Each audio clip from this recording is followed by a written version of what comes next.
దేశంలోనే అతిపెద్ద భూకుంభకోణానికి సంబంధించిన ఈ సబ్జెక్టు మీద మాట్లాడడానికి ఈరోజు ఈ పత్రికా సమావేశం నిర్వహిస్తూ ఉన్నాం.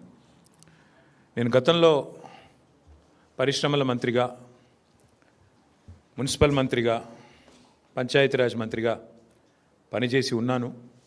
10 ఏళ్ళు, దాదాపుగా 9.5 ఏళ్ళు పనిచేసి ఉన్నాను. కాబట్టి పూర్తి అనుభవంతో, పూర్తి అవగాహనతో ఇవాళ నేను మాట్లాడుతూ ఉన్నా.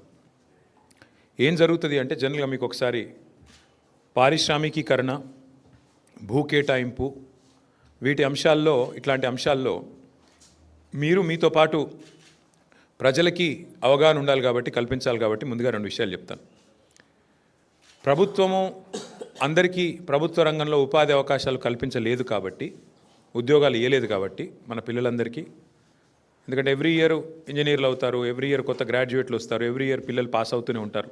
కాబట్టి సహజంగా ప్రైవేటీకరణకు, ప్రైవేట్ రంగంలో పెట్టుబడులకు అన్ని ప్రభుత్వాలు కూడా పెద్దపీట వేస్తాయి, ఆహ్వానిస్తాయి. ఆహ్వానించినప్పుడు ఏం చేస్తాము? ఒక ప్రైవేట్ పరిశ్రమ వచ్చినప్పుడు వారికి రాయితీ మీద భూ కేటాయింపులు చేస్తాం. మార్కెట్లో ఉదాహరణకి ఇప్పుడు మనకు ఎగ్జాంపుల్ చెప్తున్నాను. హైదరాబాద్ నుంచి ఒక 20-25 కిలోమీటర్ల దూరంలో అక్కడ మార్కెట్ విలువ భూమిది ఎకరానికి 20 కోట్లు ఉన్నప్పటికీ మనం ఏం చేస్తామంటే కేవలం 2 కోట్లకో, 1.5 కోటికో, రిజిస్ట్రేషన్ వాల్యూ ఎంత ఉంటే అంతకో, ఆ పద్ధతుల్లో మార్కెట్ వాల్యూ ఎంత ఉన్నప్పటికీ చాలా రాయితీలు ఇచ్చి మనం జనరల్గా భూ కేటాయింపులు చేస్తాం. అసలు ప్రభుత్వాలు ఎందుకు భూమి కేటాయింపులు చేస్తాయి? ప్రైవేట్ రంగంలో ఉండే పారిశ్రామికవేత్తలకి ఉపాధి కల్పన కోసం, ఉద్యోగాలు ఇస్తారు పిల్లలకి, మన పిల్లలకి, మన రాష్ట్రంలో అనే ఉద్దేశం ఒకటైతే, రెండవది కంపెనీ పెట్టినప్పుడు సహజంగానే కంపెనీ ట్యాక్సులు కడుతుంది, రాష్ట్ర ఆదాయం పెరుగుతుంది, ఎకనామిక్ యాక్టివిటీ వస్తుంది. ఈ ఉద్దేశంతో మనం రాయితీలు ఇచ్చి భూ కేటాయింపులు చేస్తాం. ఇది ఈ ప్రభుత్వం ఆ ప్రభుత్వం అని కాదు. స్వాతంత్రం వచ్చిన నాటి నుంచి భారతదేశంలో ప్రతి ప్రభుత్వం, కాంగ్రెస్ ఉన్నా, తర్వాత టీడీపీ ఉన్నా, మొన్నటిదాకా బీఆర్ఎస్ ఉన్నా, ఎవరున్నా పారిశ్రామికవేత్తలకు, ప్రైవేట్ పెట్టుబడులకు స్వాగతం పలకడం అనేది ఒక ఆనవాయితీగా వస్తూ ఉన్నది. అయితే 10 ఏళ్ళు మేము ప్రభుత్వంలో ఉన్నప్పుడు మా దగ్గరికి చాలామంది వచ్చారు. అందులో కొంతమంది బ్రోకర్లు ఉన్నారు, కొంతమంది పారిశ్రామికవేత్తలు ఉంటారు. వాళ్ళు వచ్చి ఏం చెప్తారంటే, సార్ హైదరాబాద్లో మాకు విలువైన భూములు ఉన్నాయి, నాకు నాచారంలో ఒక 10 ఎకరాల భూమి ఉంది, గతంలో ప్రభుత్వమే కేటాయించింది, నేను అక్కడ పరిశ్రమ కూడా ఒక 10 ఏళ్ళు నడిపినా, కానీ ఇప్పుడు పరిశ్రమ మూతపడిపోయింది. ఇప్పుడు ఆ 10 ఎకరాలు నేను ఏమైనా చేద్దామంటే నాకు మరి అది పారిశ్రామిక జోన్లో ఉంది, అక్కడ నేను అపార్ట్మెంట్లు కట్టుకుంటా, నాకు పర్మిషన్ ఇయ్యి అని చెప్పి కొంతమంది బ్రోకర్లు వచ్చారు. నేను చాలా నిర్ద్వందంగా చెప్పిన, అది ప్రజల సొమ్ము, ప్రభుత్వం ఇచ్చిన భూమి అంటే అది ప్రజల సొమ్ము, నీకు అడ్డికి పావు షేర్ ఇచ్చిండ్రు, చాలా తక్కువ రేటుకు త్రోవే ప్రైస్కి నీకు ఇచ్చిండ్రు. ఇస్తే నువ్వు దాంట్లో పరిశ్రమ నడపాలా, ఉపాధి కల్పించాలా. కల్పించినావు కాబట్టి, కొంత నడిపినావు కాబట్టి నీకు సేల్ డీడ్ కూడా ఇచ్చేసింది గవర్నమెంట్. కానీ ఇవాళ నువ్వు అపార్ట్మెంట్లు కట్టుకొని మొత్తం డబ్బులు నువ్వే మింగుతా అంటే అది చాలా తప్పు. ఎందుకంటే అక్కడ ప్రైవేట్ రంగంలో ప్రైవేట్గా కొనుక్కుంటే అక్కడ 50 కోట్లు ఉంటుంది ఎకరం నాచారంలో. మరి నువ్వేమో ఎప్పుడో 20 ఏళ్ళ కింద తీసుకొని ఇప్పుడు దాన్ని ప్రైవేట్గా మొత్తం నేను మొత్తం గుటకాయ స్వాహా చేస్తా, నాకు మద్దతు ఇయ్యి అంటే నేను ఇవ్వలేను బాబు అని చెప్పిన. సరే మాకు డబ్బులు ఆఫర్ చేసినారు, చాలా చేసినారు. అట్లా కాదు సార్, మీకు ఇంత ఇస్తాం, అంత ఇస్తాం, nothing doing, we will not do this, we will not entertain this అని చెప్పి మేము ఆ రోజు ఎక్కడా కూడా ఇట్లాంటి కన్వర్షన్లకు మేము తావు ఇవ్వలేదు. కానీ ఇవాళ ఎంత పెద్ద భూకుంభకోణం అంటే, ఇవాళ రేవంత్ రెడ్డి ప్రభుత్వం తెరలేపింది సామాన్యమైన భూకుంభకోణం కాదు. 1 కాదు, 2 కాదు. హైదరాబాద్లో చాలా చాలా పెద్ద ఎత్తున మన దగ్గర పారిశ్రామిక వాడలు ఉన్నాయి. ఉదాహరణకి హైదరాబాద్ నడిబొడ్డున అజామాబాద్ ఇండస్ట్రియల్ ఏరియా ఉంటుంది, పక్కనే బాలానగర్, కుకట్పల్లి, జీడిమెట్ల, నాచారం, మల్లాపూర్, ఇంకా చాలా ఉన్నాయి చుట్టూ పారిశ్రామిక వాడలు హైదరాబాద్లో ఓఆర్ఆర్ లోపల బోలెడు ఉన్నాయి. ఎక్కడ కూడా ఇవాళ మార్కెట్లో మీరు చూసినట్టయితే అక్కడ ఎకరం 40-50 కోట్లకు తక్కువ ఎక్కడ ఉండదు. గజాల లెక్కనే ఉంది, ఎకరం లెక్క కూడా లేదు. గజాల చొప్పున 2 లక్షలు, 1-1.5 గజానికి ఈ స్థాయిలోనే ఉంటుంది. ఇవాళ అట్లాంటి భూముల్లో రేవంత్ రెడ్డి ప్రభుత్వం తెరలేపిన కుంభకోణం ఎంత పెద్దది అంటే, దాదాపు 9,200 పైచిలుకు ఎకరాలు, దాదాపు 9,300 ఎకరాల భూమి హైదరాబాద్లో. అంటే మీరు సగటున 40 కోట్లు వేసుకున్న ఎకరానికి దగ్గర దగ్గర 4 లక్షల కోట్లు. దగ్గర దగ్గర అంటే 3.5 లక్షల కోట్ల నుంచి 4 లక్షల కోట్ల మధ్యన మార్కెట్ వాల్యూ ప్రకారం, లేదు 50 కోట్లు వేసుకున్నారనుకో సగటున, దగ్గర దగ్గర 5 లక్షల కోట్ల విలువ చేసే ఆస్తిని అందులో మరి ఇవాళ ఆయన అనుయాయులకు, ఆయన వందిమాగదులకు, ఆయన బామ్మర్దులకు, ఆయన తమ్ముళ్లకు, ఆయన చుట్టూ ఉండే బ్రోకర్లకు ఇవాళ ఒప్పందాలు కుదిరించి ఒక అతిపెద్ద భూకుంభకోణానికి రేవంత్ రెడ్డి ప్రభుత్వం మొన్న జరిగిన కేబినెట్ సమావేశంలో తెరలేపింది. ఇది నేనేదో ఊరికే ఆషామాషిగా ఆరోపణలు చేయట్లేదు. ఎక్కడెక్కడ విలువైన భూములు ఉన్నాయో ఇవాళ హైదరాబాద్ చుట్టూ అక్కడ రేవంత్ రెడ్డి ముఠా వాలిపోయింది. మొన్న కొండా సురేఖ గారి ఉదంతమే దానికి ఒక క్లాసిక్ ఎగ్జాంపుల్. కొండా సురేఖ గారి కుమార్తె ఆ రోజు కొన్ని ఆరోపణలు చేసింది నిర్దిష్టంగా. మిగతా ఆరోపణలు పక్కన పెడితే ఒక స్పష్టమైన ఆరోపణ ఆ రోజు చేసింది అమ్మాయి. మంచిరేవులలో ఒక భూమి ఉంది, ఆ భూమిలో రేవంత్ రెడ్డి గారి బ్రదర్ కన్నుబడ్డది, అందుకే ముఖ్యమంత్రి గారు జపాన్లో ఉంటే కూడా మేము అక్కడ ఆ భూమి కాడికి పోయేందుకు ఎండోమెంట్స్ రోడ్డు పర్మిషన్ ఇస్తే, ఎండోమెంట్స్ వాళ్ళు ఉన్న భూమిలోకి వెళ్ళి రోడ్డు పర్మిషన్ ఇస్తే ముఖ్యమంత్రి గారు జపాన్లో ఉండి కూడా ఆ ఫైల్ తెప్పించుకొని ఆపేసిండు. అంటే ఒక రియల్ ఎస్టేటు దందా చేసేవాడు ముఖ్యమంత్రి అయితే ఏమవుతుంది అంటే ఒక ఇది అవుతుంది. ఇలా ఆయన ఆలోచన అంతా కూడా భూముల చుట్టూ, భూమి చుట్టే పరిభ్రమిస్తూ ఉన్నది. ఇవాళ జరుగుతున్నది ఏంటి అంటే పక్కన బుద్వేల్లో మూసీ ప్రాజెక్టు పేరు మీద అక్కడ కుంభకోణం, అట్లాగే మెట్రోలో భూమి మీద కన్నేసే మెట్రో CFOని బెదిరించి ఎల్ఎన్టీని మెట్రోలోకి వెళ్ళి ఎలగొట్టిండు. 1-2 కాదు నేను చెప్పేది, ఉదంతాలు మీరు చూడండి, ఒక ప్యాటర్న్ చూడండి. సెంట్రల్ యూనివర్సిటీ భూముల మీద కన్నేసి అక్కడ విద్యార్థుల మీద అక్కడ అసలు మొత్తం బుల్డోజర్లతో అర్ధరాత్రి పోయి మొత్తం 400 ఎకరాల మీద కన్నేసి అక్కడ అరాచకం చేసిండు. అప్పుడు సుప్రీంకోర్టు ఆపింది. అట్లాగే ఈరోజు సేమ్ థింగ్ 9,292 ఎకరాల పారిశ్రామిక భూముల మీద కన్నేసి రేవంత్ రెడ్డి గారు ఆయన ప్రభుత్వం ఇవాళ Hyderabad industrial lands transformation policy అనే పేరిట భూములను కొల్లగొట్టే కుంభకోణానికి తెరలేపిండు. ఇక్కడ సింపుల్గా నేను చెప్పే లెక్క మళ్ళొకసారి అర్థం చేసుకోండి. ఈ 9,292 ఎకరాలు మొత్తం కూడా ప్రభుత్వ భూమి. ప్రభుత్వం పారిశ్రామికవేత్తలకు మీరు పరిశ్రమ పెట్టండి అని ఇచ్చిన భూమి. అడ్డికి పావు షేరు అంటే మార్కెట్ విలువ రూపాయి అయితే 10 పైసలకో రూపాయల 1 పైసకో ఇచ్చిన భూమి ఇది. ఇవాళ ఆ భూమి విలువ పెరిగింది, 10 రెట్లు పెరిగింది, 100 రెట్లు పెరిగింది, 1000 రెట్లు పెరిగింది. పెరిగిన ఆ భూమి విలువను, పెరిగిన ఆ భూములను ఇవాళ ఏటీఎంగా దాన్ని పేటీఎంగా మార్చుకునే ప్రయత్నమే రేవంత్ రెడ్డి గారు చేస్తూ ఉన్నారు.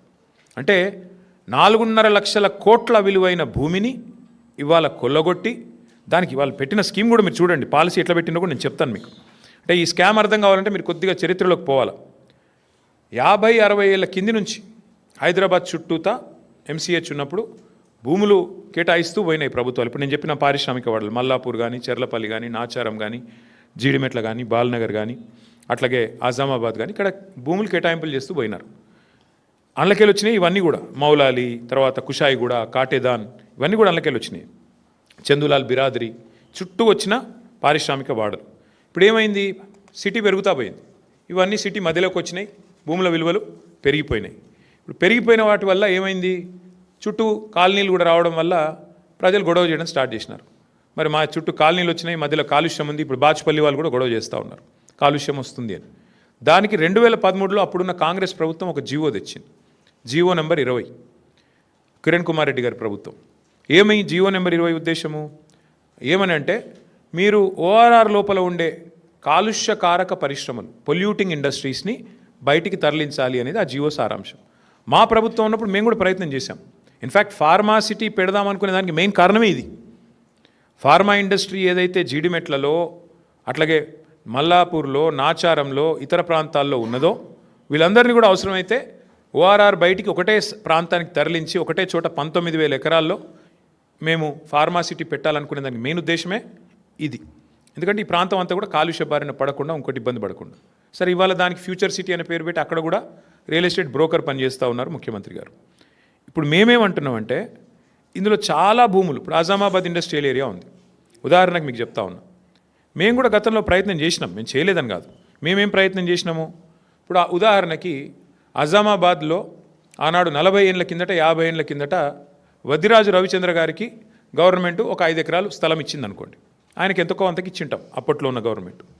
ఇచ్చిన తర్వాత వద్దిరాజు గారు కొంతకాలం నడిపిండు ఇండస్ట్రీ. ఓ 10 ఏళ్ళకో 15 ఏళ్ళకో నడిపి తర్వాత ఫర్ వాట్ ఎవర్ రీజన్ ఆయన బంద్ పెట్టుకున్నాడు. తర్వాత భూమి ఆయన చేతుల్లో ఉంది, అవసరమైతే ఆడు ఇంకేదో చేస్తున్నాడు. మేమేం పెట్టినామంటే గతంలో మేము కూడా దీన్ని ఇట్లాంటి ల్యాండ్స్ని ఏం చేయాలి అని ఆలోచించి ఇంకో ఇది ఆనాడు 2022 సెప్టెంబర్లో ఆనాడు మేము తెచ్చిన చట్టం, ఆజామాబాద్ ఇండస్ట్రియల్ ల్యాండ్స్ని రెగ్యులరైజ్ చేస్తూ తెచ్చిన చట్టం. అందులో ఏం పెట్టాం మేము, ఒకవేళ వద్దిరాజు రవిచంద్ర గారికి మనం ఇచ్చిన భూమి కనుక ఆయన చేతుల్లోనే ఉంటే ఆ రోజు డబ్బులు కట్టి ఉన్నప్పటికీ కూడా ఇవాళ మరి ల్యాండ్ యూజ్ మారుతున్నది కాబట్టి ఆ రోజు పరిశ్రమకున్న భూమిని ఇవాళ మారుస్తున్నారు కాబట్టి 100% రిజిస్ట్రేషన్ 100% మళ్ళీ కట్టి ఇస్తే మళ్ళీ మీకు ఇస్తాము, మీరు వాడుకోండి అని చెప్పాం. లేదు, కొంతమంది ఏం చేస్తారు, వద్దిరాజు రవిచంద్ర గారికి ఇచ్చింది, ఆయన ఏం చేసింటాడు, ల్యాండ్ 10 ఏళ్ళకో 15 ఏళ్ళకో అవసరం పడి అమ్ముకుంటాడు. గంగుల కమలాకర్ గారికి అమ్ముకున్నాడు అనుకోండి. ఇప్పుడు గంగుల కమలాకర్ గారి చేతిలో ఉందనుకో ఆ భూమి, ఎగ్జాంపుల్ చెప్తున్నా, మీరు సీరియస్ తీసుకున్నారు. గంగుల కమలాకర్ గారి చేతిలో ఉంటే ఒరిజినల్ అలాటీ చేతిలో కాకుండా ఇంకొకరి చేతిలో కనుక మారింటే ఆ రోజు మా ప్రభుత్వం పెట్టింది ఏంటి అంటే నిబంధన, అట్లాంటి కేటగిరీ ఉంటే కేటగిరీ 2 కింద పెట్టి 200% కట్టాలి మీరు, 200%. ఎందుకంటే మీరు అప్పుడే నిబంధనలు తుంగలో దెక్కారు. రవిచంద్ర గారికి ఇస్తే రవిచంద్ర గారు నడపకుండా ఇంకొకరికి అమ్ముకున్నాడు, ప్రభుత్వ భూమి హక్కు లేకపోయినా అమ్ముకున్నాడు, ఆయన కొనుక్కున్నాడు, కాబట్టి 200% అని పెట్టినాం. ఈరోజు వీళ్ళు ఏం చేస్తున్నారు ఎరికేనా మీకు, ఎంత టూ మచ్ అంటే, కేసీఆర్ ప్రభుత్వం వచ్చినాక మీకు తెలుసు హైదరాబాద్ నగరంలో కాదు మొత్తం తెలంగాణలో భూముల ధరలకు రెక్కలు వచ్చినాయి. 5 లక్షలు కూడా పలకని భూమి ఒక్కొక్క కాడ 50 లక్షలకు పోయింది. 10 రెట్లు 20 రెట్లు 30 రెట్లు పెరిగిన భూములు ఎన్నో ఉన్నాయి తెలంగాణ వ్యాప్తంగా. ఆదిలాబాదు, నారాయణఖేడు, ఈ మూల ఆ మూలని కాదు, అలంపూరు, గద్వాల అంతటా భూముల ధరలు పెరిగినాయి. ఇవాళ రేవంత్ రెడ్డి గారు ఏం చేస్తున్నారంటే, ఆయన ప్రభుత్వం ఏం ఆలోచన, ఎంత పెద్ద కుంభకోణం అంటే ఇదేం పాలసీ అంటే తెలుసా మీకు, ఈ 9292 ఎకరాలు వీళ్ళు ఏం చేస్తారట అంటే, మా గవర్నమెంట్లో మేమున్నప్పుడేమో 100% SRO రేట్ చెల్లించాలా ఒరిజినల్ అలాటీ చేతిలో ఉంటే, ఒరిజినల్ అలాటీ చేతిలో కాకుండా ఇంకోరి చేతికి పోతే 200% అని పెడితే, రేవంత్ రెడ్డి ఏమంటున్నాడు, కేవలం అప్లికేషన్ పెట్టుకుంటే వారం రోజులనే పర్మిషన్ ఇస్తారట.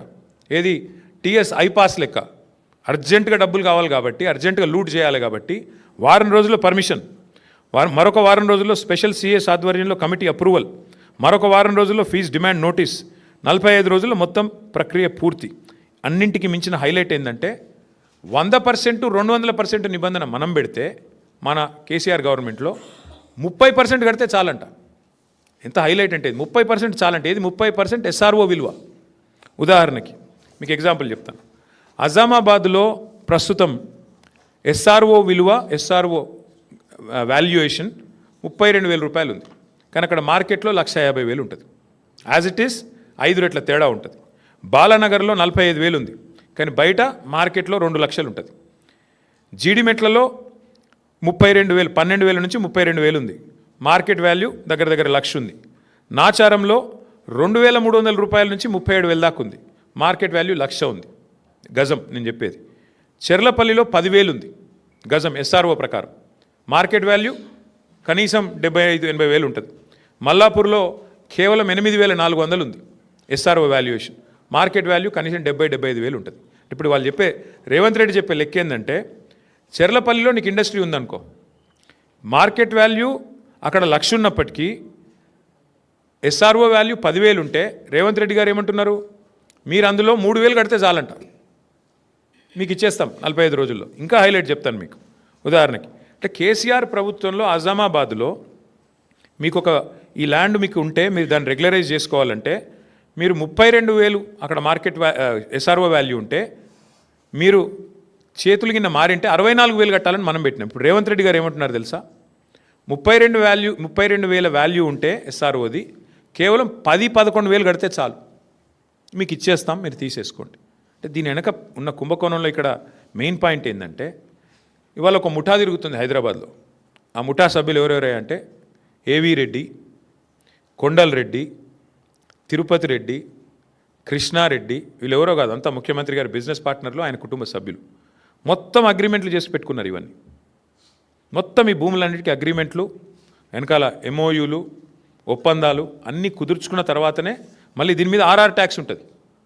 ప్రతి దగ్గర ప్రభుత్వానికి వచ్చేది 30%, మళ్ళీ తర్వాత 60%, 70% రేవంత్ రెడ్డి గారికి, కాంగ్రెస్కు ట్యాక్స్ కట్టాలి, కప్పం కట్టవలసిందే. ఈ లెవెల్లో అంటే ఒక 4-5 లక్షల కోట్ల భూములకు వీళ్ళు పెట్టిన టెండర్ ఇది. నేను అడిగేది ఒక్కటే, మీరు ఆలోచించండి దయచేసి. మొన్న మీరు జూబ్లీహిల్స్ ఎలక్షన్ చూసినారు. అక్కడ ముస్లిం సోదరులకి శ్మశాన వాటికకి ఇద్దామంటే రెండు ఎకరాల జాగలేదు. 2 ఎకరాలు జాగలేదు జూబ్లీహిల్స్లో. హైదరాబాద్లో ఒక ఇందిరం ఇల్లు ఇవ్వలేదు 2 ఏళ్లలో. ఒక పేదవాడికి హైదరాబాద్ ఇల్లు కడదామంటే ఇవాళ 1 ఎకరం జాగలేదు ప్రభుత్వం దగ్గర. హైదరాబాద్ కాంక్రీట్ జంగల్గా మారిపోతున్నది. ఒక పార్క్ కడదామంటే జాగలేదు. నేను ఇవాళ రేవంత్ రెడ్డిని అడుగుతున్నా, 9,292 ఎకరాల విలువైన భూమి నువ్వెందుకు ప్రైవేట్ వాళ్ళకి దారాదత్తం చేస్తున్నావు? ఇది ప్రభుత్వ భూమి కదా. ప్రభుత్వ భూమిని మీరు పారిశ్రామికీకరణ కోసం, పారిశ్రామిక అవసరాల కోసం ప్రైవేట్ వ్యక్తులకు రాయితీ మీద ఇచ్చిన భూమి ఎందుకు వాళ్ళ కండిషన్ పెడతలేవు? నీకు నిజంగా డబ్బులు కావాలంటే ఓపెన్ మార్కెట్లో ఆక్షన్ పెట్టు. ఓపెన్ మార్కెట్లో ఆక్షన్ పెట్టి వాళ్ళని కూడా పాల్గొనమను. వెనక్కి తీసుకో, క్యాన్సిల్ చేయి. నీకు పరిశ్రమ కోసం కేటాయించినా నువ్వు పరిశ్రమ నడుపుతలేవు కాబట్టి is is null and white, cancel చేయి, ఓపెన్ భూమిలో ఆక్షన్ పెట్టు. అది పెడతలేడు. రెండోది, హైదరాబాద్లో నీకు ఇల్లు కట్టేందుకు జాగలేదు, పార్కుకు జాగలేదు, ఒక్క ఇందిరం ఇల్లు ఇయ్యలేదు నువ్వు. హైదరాబాద్లో శ్మశానాలకు కూడా దిక్కులేదు జాగా. మరి 9,292 ఎకరాల్లో ఒక 7,000 ఎకరాలు ప్రభుత్వం వెనకకి తీసుకొని ఇండ్లు కట్టి, పార్కులు కట్టి, బ్రహ్మాండంగా శ్మశాన వాటికలకు జాగలి ఇవ్వడం వద్దంటుండా? ప్రజల అవసరాలకు హాస్పిటల్ కడదామంటే జాగలేదు. ఇలా హాస్పిటల్ కట్టాలంటే మనం కొనుక్కోవాలి జాగా. ప్రభుత్వం ఏదైనా కొత్తది ఏదైనా చేయాలంటే కొనుక్కోవాలి. నువ్వేం చేస్తున్నావు? ప్రభుత్వ భూమి, పరిశ్రమల అవసరాల కోసం ఇచ్చిన భూమి ఇలా పెద్దలకు, పెద్ద పెద్ద గద్దలకు, డబ్బులున్న వాళ్ళకు, 1,000 కోట్లు ఉన్న వాళ్ళకు ఇలా ధారాదత్తం చేసి మొత్తం వాళ్ళకు సంతర్పణ చేసి ఎవరి లాభం కోసం చేస్తున్నావు? ఎవరి కోసం చేస్తున్నావు ఇంత పెద్ద లూటు? ఇది 5 లక్షల కోట్ల కుంభకోణం. 1 కాదు, 2 కాదు, 5 లక్షల కోట్ల విలువ చేసే ఆస్తిని కాజేయడానికి చేస్తున్న పన్నాగం. నేను మాత్రం స్పష్టంగా చెప్తా ఉన్నా, ఈ విషయంలో మేము వదిలిపెట్టం. న్యాయ పోరాటము చేస్తాము. తప్పకుండా భవిష్యత్తులో ఈ భూములు ఎవరైనా కొన్నవాళ్ళు కానీ ఇంకోటి కానీ పరిణామాలు ఎదుర్కొంటారు. ఈ విషయం కూడా నేను ముందే చెప్తా ఉన్నా. తప్పకుండా ఈ విషయంలో చిక్కుల్లో పడుతుంది ప్రభుత్వం కూడా. ఇట్లాంటి లూట్ ఎక్కడ జరగలేదు. బాంబేలో, మహారాష్ట్రలో మేము కూడా స్టడీ చేసినాం పాలసీలు ఆనాడు గవర్నమెంట్లో ఉన్నప్పుడు వీటిని ఎట్లా చేద్దామని. మహారాష్ట్రలో పెద్ద ఎత్తున టెక్స్టైల్ మిల్స్ ఉండేది బాంబేలో, కమలా మిల్స్ అని, ఫినిక్స్ మిల్స్ అని. అక్కడ ఏం చేసినారు తెలుసా?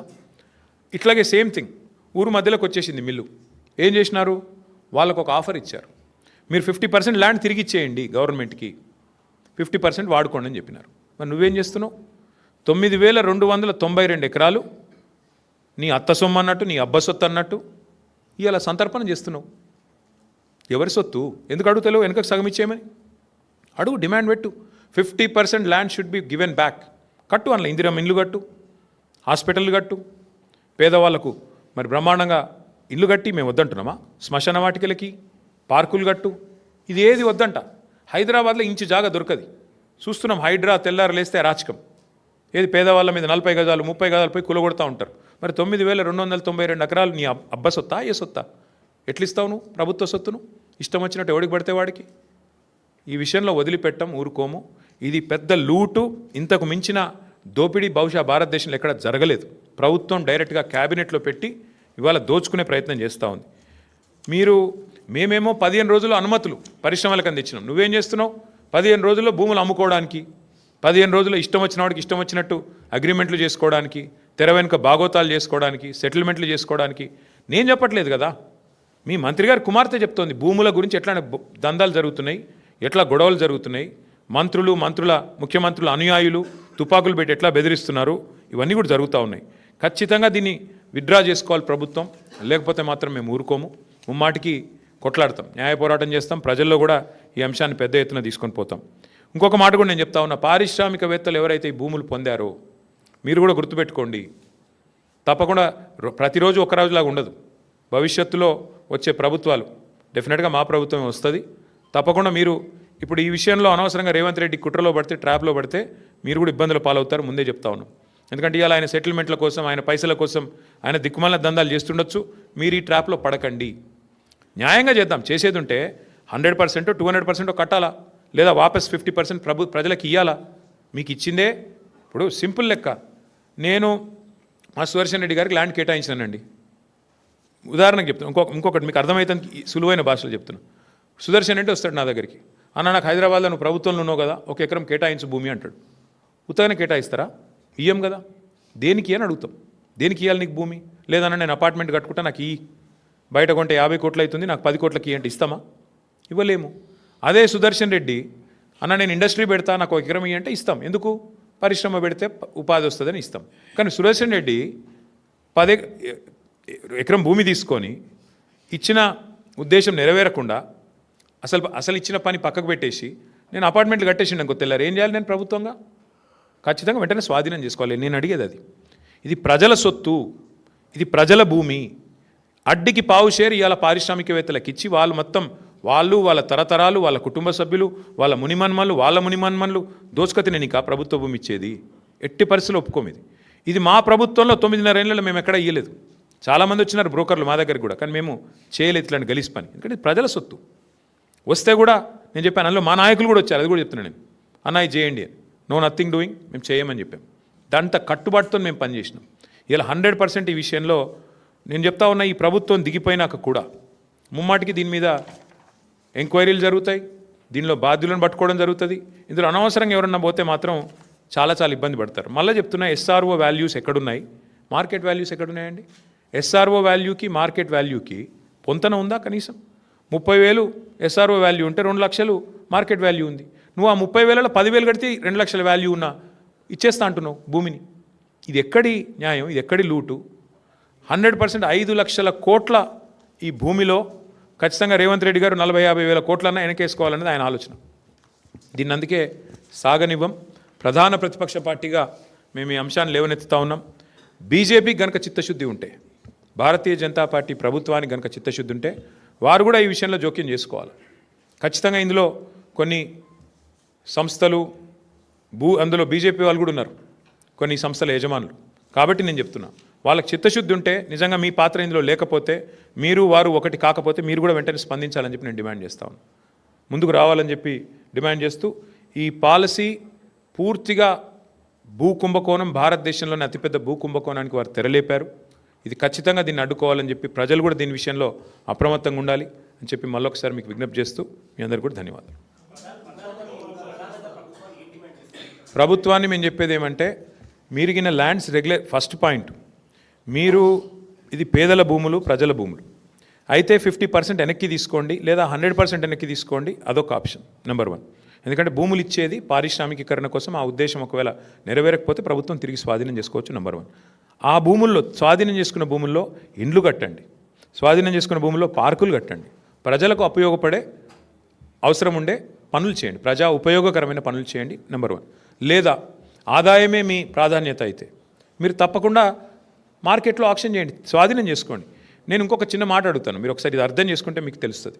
ఇప్పుడు మీకు భూమి ఉంది బ్రదర్, ఈ ఇండస్ట్రియల్ ఎస్టేట్లో. మీరేమంటున్నారు ప్రభుత్వంతో? మార్కెట్లో 2 లక్షల గజం ఉన్నా నాకు మీరు రేవంత్ రెడ్డి గారు నేను మీకు ఏదో ఇస్తాను కాబట్టి నాకు 30,000కో 25,000కో ఇచ్చేయమని మీరు అడుగుతున్నారు. నేను అంటాను, మరి అదే పైసలకు ప్రభుత్వం తీసుకోవచ్చు కదా. అదే 25,000కు నువ్వు నాకు ఇస్తావా? నువ్వు నాకు గడతానంటున్న 25,000 పర్ గజం ప్రభుత్వం తీసుకుంటా అంటే నువ్వు ఇస్తావా? ఇవ్వవు కదా. మరి అట్లాంటప్పుడు ప్రభుత్వానికి ప్రజలకి ఇది దోపిడీ కాకపోతే ఏంది ఇది? అందుకే నేను అనేది రెండో పాయింట్ ఏంటంటే, మరి నిజంగానే ప్రభుత్వమే స్వాధీనం చేసుకొని అవసరమైతే బహిరంగ మార్కెట్లో ఆక్షన్ పెట్టండి. రెండోది. లేదు మూడోది, బాంబే తరహాలో 50% వెనుకకు తీసుకోండి, 50% వాళ్ళకి ఇవ్వండి. ఇచ్చి దానిలో కూడా 100% కట్టాలి రిజిస్ట్రేషన్ ఛార్జ్. ఈ 30%, 20% ఈ గీసి బేరాలాడు అలా దాని వెనకాల తెర వెనక ఏదో జరుగుతున్నట్టుగానే అర్థం చేసుకోవాల్సి వస్తుంది. ఇంకోటి, ఇది మా ప్రభుత్వం తెచ్చిన చట్టం ఇది. ఇంకో this is a bill that was brought by Telangana legislative assembly on 2022లో తెచ్చాం ఈ బిల్లు. అజామాబాద్ ఇండస్ట్రియల్ ఏరియాకి సంబంధించిన బిల్ ఇది. ఇందులో స్పష్టంగా బిల్లో ఉంది, ఇది చట్టం ఆల్రెడీ ఉంది. సో ఈ చట్టాన్ని తుంగలో దొక్కుతున్నాడు ఇప్పుడు రేవంత్ రెడ్డి. ఈ చట్టాన్ని రద్దు చేయకుండా, ఈ చట్టాన్ని మళ్ళీ అసెంబ్లీలో చర్చకు పెట్టకుండా కేవలం క్యాబినెట్లో పెట్టి కొట్టేస్తా అంటే కుదరదు. చట్టం ఉంది ఆల్రెడీ, దీని మీద మేము కోర్టుకు పోవచ్చు, ఎవరైనా పోవచ్చు, మేమే కాదు. ఇది ప్రజల సొమ్ము, మా సొమ్ము కాదు, రేవంత్ రెడ్డి సొమ్ము కాదు. ప్రజల సొమ్మును ఈ రకంగా దోపిడీ చేస్తే ఖచ్చితంగా కొట్లాడాల్సి వస్తుంది. ఇందులో మేము స్పష్టంగా పెట్టాం, ఆజామాబాద్లో ఒరిజినల్ అలాటీ చేతిలో ఉంటే మీరు బిల్ చూసుకోవచ్చు, కావాలంటే కాపీస్ ఇస్తాం. ఒరిజినల్ అలాటీ చేతిలో ఉంటే 100% రిజిస్ట్రేషన్ కట్టాలి. అలాటీ ఆయన కాకుండా ఎవరికైనా చేతులు మారితే 200% కట్టాలి రిజిస్ట్రేషన్ వాల్యూకి, SRO వాల్యూకి. ఇది మేము పెట్టిన కండిషన్. నువ్వేమంటున్నావు? కాదు 30% కడితే చాలు SRO వాల్యూలో. So it is outright loot, it is an outright scam, probably one of the biggest land scams in India. So therefore we oppose it. చట్టం తన పని తాను చేసుకొని పోతుంది, చేసుకొని పోనివ్వండి, మాకు అభ్యంతరం లేదు.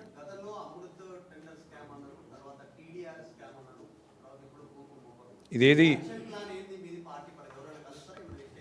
ఇది ఎట్లా ఉందంటే ఇవాళ జాయింట్ వెంచర్ గవర్నమెంట్ నడుస్తుంది తెలంగాణలో.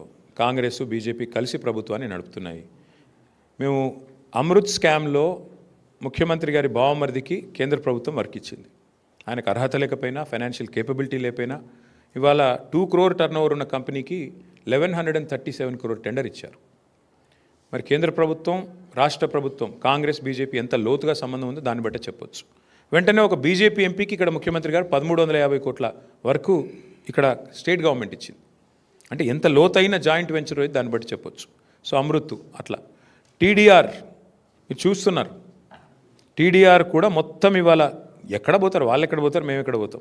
మళ్ళీ గవర్నమెంట్లోకి వస్తాం, అన్నీ తెరుస్తాం, అన్ని బుక్కులు తెరవాల్సి వస్తుంది. ఎవరెవరి చేతిలో ఉన్నాయంటే ఇందాక నేను చెప్పిన బ్రోకర్ల పేర్లు చెప్పాను కదా 10 మంది, ఆ దండుపాలెం బ్యాచ్ చేతిలోనే టీడీఆర్లు అన్నీ కొనుక్కున్నారు. ఇవాళ వాళ్ళే చేస్తున్నారు ఇదంతా. డెఫినెట్గా ఇది కూడా బహుశా భారతదేశంలో ఎవరు చేయనంత పెద్ద కుంభకోణం ఇది. 9,292 acres of industrial lands being converted for literally free of cost almost చేసి దీని వెనకాల అగ్రిమెంట్లు, దీని వెనకాల కుంభకోణాలు, దీని వెనకాల ముఖ్యమంత్రి గారి ఫ్యామిలీ మెంబర్సు, వాళ్ళ చుట్టూ ఉండే బ్రోకర్లు, వాళ్ళు చేస్తున్న వ్యవహారం ఇది. వీ విల్ డెఫినెట్లీ నాక్ on the doors of court of law. ప్రజల్ని చైతన్యవంతం చేయాలి ముందు. కోర్ట్స్ అవన్నీ ఎట్లా ఉంటాయి, కానీ ప్రజల్ని చైతన్యవంతం చేయాలి. ఇంత పెద్ద లూటు హైదరాబాద్లో మరి 9,290 అంటే 10,000 ఎకరాలు దాదాపు. 10,000 ఎకరాలు హైదరాబాద్లో నీకు ఇల్లు కడతందుకు జాగలేదు, పార్కుకు జాగలేదు, శ్మశానానికి బొంద పెడదామంటే జాగలేదు. కానీ 10,000 ఎకరాలు ఇష్టం వచ్చినట్టు ఎవరిని పడితే వాడిని అమ్ముకుంటా అంటే మరి ప్రజలు ఆలోచించాలి. సరే మేము పార్టీలుగా మేము చెప్పేది చెప్తాం, ప్రజలు కూడా ఆలోచించుకోవాలి కదా, ఇది కరెక్టా, మరి కరెక్ట్ కాదనుకుంటే మీరు కూడా చెప్పాలా. డెఫినెట్గా ప్రభుత్వాన్ని, ప్రభుత్వంలో ఉండే పెద్దల్ని, ఎమ్మెల్యేలని నిలదీయాలా, అడగాల. సో ఆలోచిస్తాం మేము కూడా పార్టీగా కూర్చుని ఎట్లా పోవాలి, ముందు కార్యాచరణ ఎట్లా రూపొందించాలి ఆలోచించుకుంటాం. సారీ సి బ్రదర్, నేనేమంటానంటే నేను ఇప్పటికీ 100 సార్లు చెప్పాను ఆ ఇష్యూ, మళ్ళీ నేను చెప్పను. ఇక చెప్తే కూడా బాగుండదు. మళ్ళీ మీరు నాకు తెలుసు మీరు ఏం చేస్తారో. చాలామంది ఇక్కడ ఉండే మీడియా సంస్థలు ఎట్లయిపోయినాయి అంటే ముఖ్యమంత్రి గారిని పాపం మీ అందరూ అన్నట్లు కొందరు రక్షణ కవచంలా కాపాడుతున్నారు కొందరు. వాళ్ళకు అనవసరంగా ఇప్పుడు నేను దీని మీద ఎక్కువ మాట్లాడితే అది రాస్తారో దీన్ని రాయారు నాకు తెలుసు. అందుకే నేనేమంటానంటే చట్టం తన పని తాను చేసుకుపోతుంది. నేను ఇదివరకే చెప్పాను ఏ తప్పు చేయలేదని. ఏ తప్పు చేయలేదు. నేను లై డిటెక్టర్ టెస్ట్కే రెడీ అని ఏం చెప్తాను, అంతకంటే ఊకే ఎన్నిసార్లు చెప్పిస్తారు నాతో అన్నమాట. ఇప్పుడు నేను అడిగేది 9,292 కోట్ల విలువైన ప్రభుత్వ భూమి హైదరాబాద్లో, which is worth about 4.5 to 5 lakh crore. దీన్ని ముఖ్యమంత్రి గారు ప్రభుత్వం ఏ బేసిస్లో అడ్డికి పావు షేర్ అమ్ముతున్నది, ప్రజలకు ఇవ్వకుండా ప్రజల సొమ్మును ప్రైవేట్ వాళ్ళకు కట్టుబెట్టే ప్రయత్నం ఎందుకు చేస్తున్నది, దానికి ప్రధానంగా ప్రభుత్వం సమాధానం చెప్పాలి. ఒకరు అడగండి ఏమంటావు బ్రదర్, మళ్ళీ చెప్తున్నా, ఎవరు అనుమతి ఇచ్చినా ఎవరేం చేసినా చట్టం తన పని తాను చేసుకపోతే మా పని మేము చేసుకుపోతాం. ఏముంది దాంట్లో? ఎట్లా పోయినాం కదా తమ్ముడు. ఒక మాట, మా సుదర్శన్ రెడ్డి ఇక్కడనే ఉన్నాడు, సివిల్ సప్లైస్ కార్పొరేషన్ చైర్మన్గా పనిచేసిండు. మా సివిల్ సప్లైస్ మినిస్టర్గా పనిచేసిన గంగుల కమలాకర్ గారు ఉన్నారు, మా రాజ్యసభ సభ్యులు రవిచంద్ర గారు ఉన్నారు. ముగ్గురు పోయినరు. ఏది కూడా మేము స్టార్ట్ చేసి వదిలిపెట్టేటోళ్ళం కాదు. మేము పోయినాం, ఈడీ దాకా పోయి ఇచ్చి వచ్చినాం. కానీ ఏముంది అలా ఈడ కలిసిపోయి ఉన్నారు. మంచిగా జాయింట్ వెంచర్ గవర్నమెంట్ నడుస్తుంది. అరే పొంగులేటి శ్రీనివాసరెడ్డి గారి ఇంటి మీద రైడ్ అయితే ఈడీ 2 రోజులు రైడ్ అవుతుందా? ఈ రోజు వరకు మీరు అడగారు, ఆయన చెప్పాడు, ఈడీ కూడా చెప్పాడు. ఈ దేశం అట్లా నడుస్తుంది. ఏం చేస్తాం? మంచి జాయింట్ వెంచర్, బ్రహ్మాండమైన అక్రమ సంబంధం. బహుశా భారతదేశంలో ఎక్కడ ఉండేది ఇంత దరిద్రమైన రిలేషన్షిప్. అట్లాంటిది నడుస్తుంది రాష్ట్రంలో. మీడియా రాయదు, మీడియా అడగదు. అడుగుడంతా మమ్మల్ని అడుగుతారు, ప్రతిపక్షంలో ఉన్న వాళ్ళను. అధికార పక్షంలో ఉన్న మంత్రిని అడగరు, ఈడీఓని అడగరు. అడుగురు మీరు కూడా ఒకసారి మంత్రి గారిని గట్టిగా ధైర్యం చేసి. ఏం చేస్తాడు ఆయన? కొరుకుతాడా? కొడతాడా? బాంబులు వేస్తా అని బెదిరిస్తాడు, అంతే కదా. సరే ఏదో అవన్నీ ఓకే, అవన్నీ వదిలే పని. సరే ఇక అవన్నీ మళ్ళీ మాట్లాడుకుందాం, తొందర ఏం లేదు. అసలు ఇష్యూని మీరు సైడ్ ట్రాక్ చేయడానికి కొంతమంది చాలా సమర్థవంతంగా ప్రయత్నం చేస్తున్నారు. మీకు ధన్యవాదాలు. Thank you.